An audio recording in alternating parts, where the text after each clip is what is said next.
Bonjour Bruxelles, l'invité de 8h15. BX1.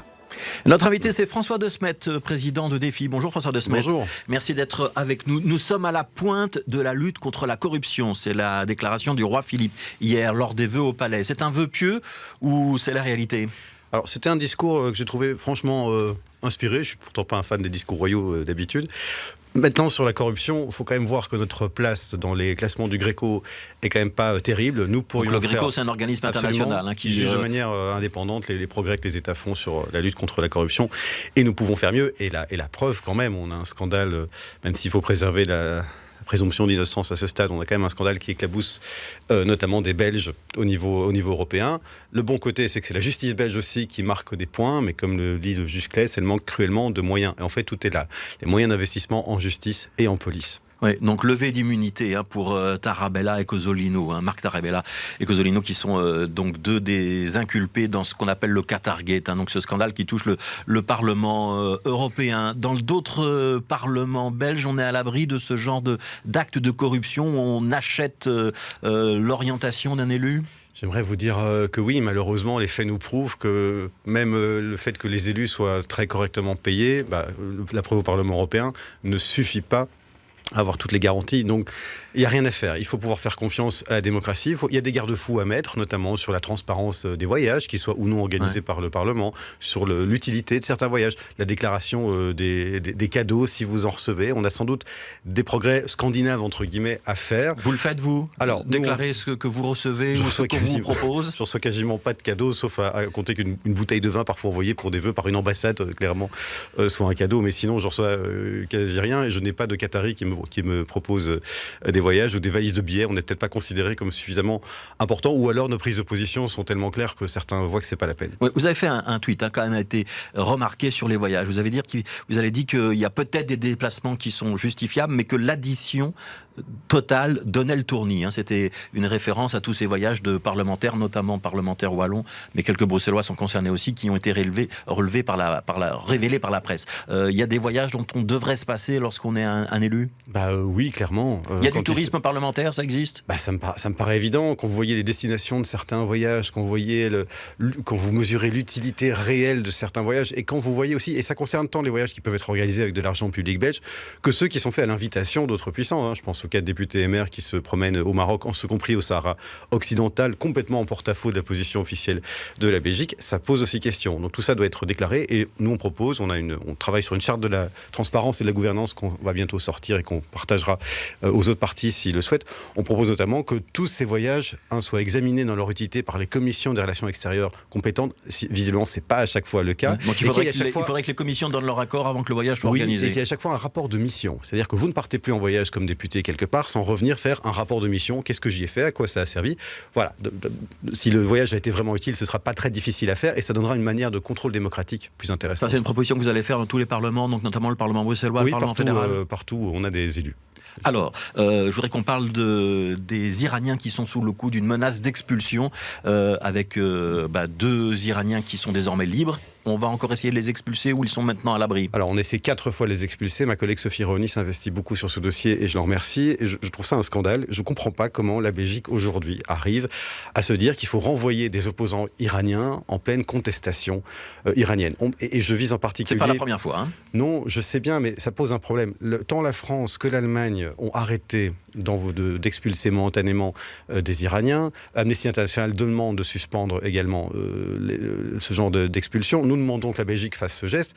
On ne peut pas à la fois, et là je vise spécialement le PS et Écolo, on ne peut pas à la fois s'indigner quand Théo Franken renvoie des Soudanais au Soudan risquant d'être torturés et se taire dans toutes les langues lorsque la Belgique renvoie des Iraniens en plein trouble, surtout des Iraniens contestataires. Donc moi je voudrais que les partis d'opposition ne soient quand même pas les seuls à s'indigner et je ne sais pas ce que fabrique ce gouvernement sur les questions migratoires en général et sur la question iranienne en particulier. Ça veut dire que le gouvernement Vivaldi avec Alexander De Croo, Nicole Demore qui a succédé à Sami Madi à l'asile et à la migration, et le gouvernement précédent, la coalition suédoise de Charles Michel, c'est la même chose en matière de politique d'asile ou pas ? Écoutez, quand on fait le bilan, et ça me fait mal de le dire, parce que j'étais un opposant virulent à la politique de Théo Franken, Franken par le passé. Mais quand vous faites le bilan, quand vous voyez ce squat à Schaerbeek, dont nous savons maintenant avec le recensement qu'il est composé d'écrasantes majorités de gens qui ont droit à l'accueil pour demande d'asile.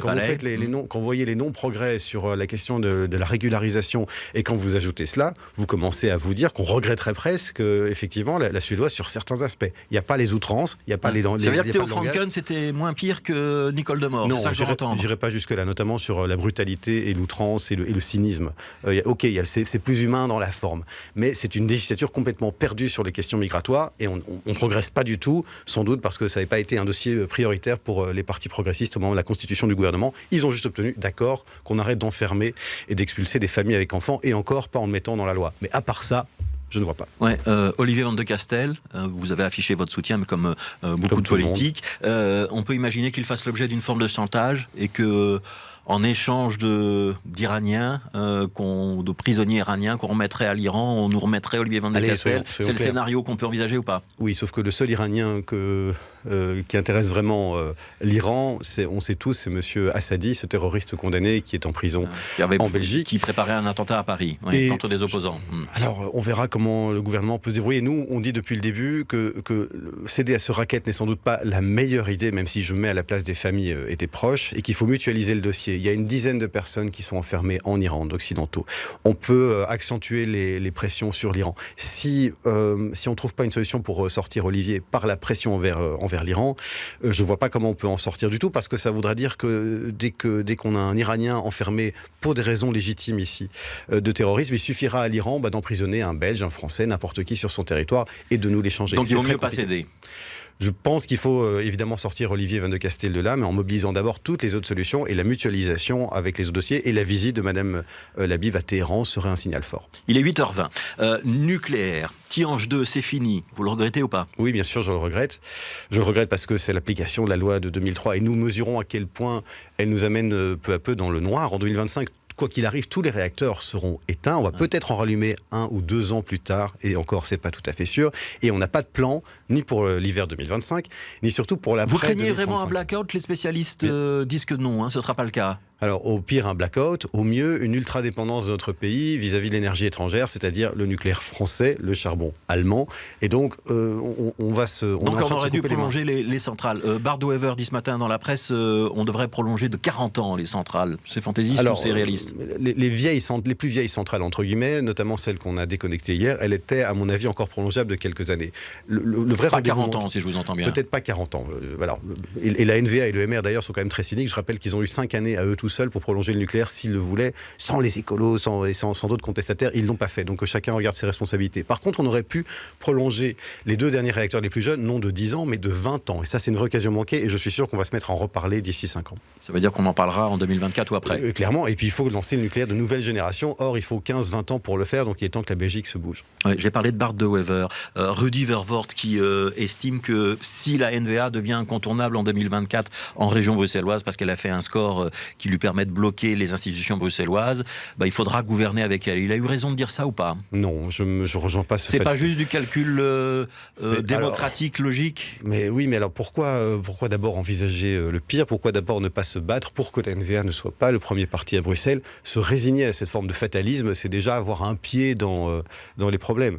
La NVA a un projet complètement destructeur pour Bruxelles. J'arrive toujours pas intellectuellement à imaginer ce que pourrait être son apport à une coalition. J'ajoute que Bruxelles est déjà très compliqué à gérer comme ça. Si vous y ajoutez un parti qui veut détruire la région, qui ne reconnaît pas l'institution, je ne vois pas comment on va en sortir. Est-ce que ça veut dire que ce sera jamais avec la NVA pour défi? Ça veut dire que si jamais la NVA est incontournable dans le collège néerlandophone, vous ne montreriez pas dans un gouvernement bruxellois? Alors, c'est aux flamands d'un côté et au le néerlandophone bruxellois d'un côté, au francophone bruxellois de l'autre, de composer leur majorité. Et puis après, il faut voir comment on fonctionne ensemble.